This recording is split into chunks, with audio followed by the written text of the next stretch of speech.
कर्मचारी यांचा पगार कमी, अडचणही फार। सभापती डांगोरे यांनी मागण्या पूर्ण करण्याचे कर्मचारी यांना दिले आश्वासन।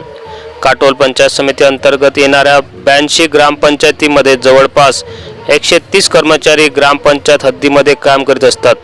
कर्मचाऱ्यांचे अनेक समस्यांचे निवेदन काटोल पंचायत समितीचे सभापती संजय डांगोरे यांना कर्मचारी युनियनने सुपूर्द केले। शासन आणि ग्रामपंचायत यांच्या समप्रमाणात ग्रामपंचायत कर्मचाऱ्यांना मानधन मिळते, परंतु मानधन कमी असून वेळेवर होत नसते। मानधन वेळेवर आणि वाढीबाबत त्यांनी मागणी केली आहे। त्यांच्या वेळेवर GPF भरणा होत नसल्याबाबत तथा त्यांना वार्षिक ड्रेस मिळण्याबाबत त्यांनी मागणी केली आहे।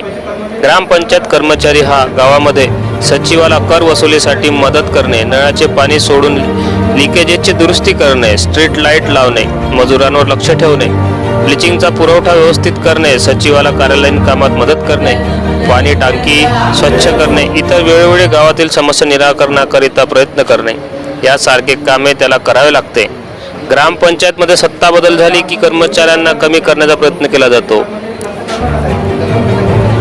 या गोष्टीची दखल जिल्हा परिषद पंचायत समिती यांनी घेऊन ग्रामपंचायत कर्मचाऱ्यांना संरक्षण द्यावे तथा कुठल्याही कर्मचाऱ्यावर अन्याय होणार नाही अशी भूमिका बजावण्याबाबत ग्रामपंचायत युनियन काटोलतर्फे संजय डांगोरे सभापती तथा इतर अधिकारी यांनी निवेदन देण्यात आले।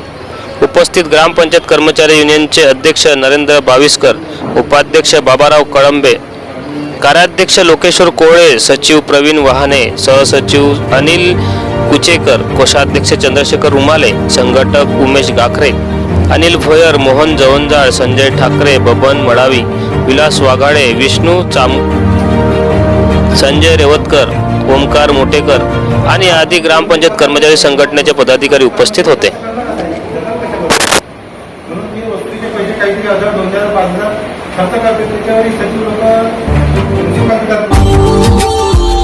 Subscribe now and press the bell icon.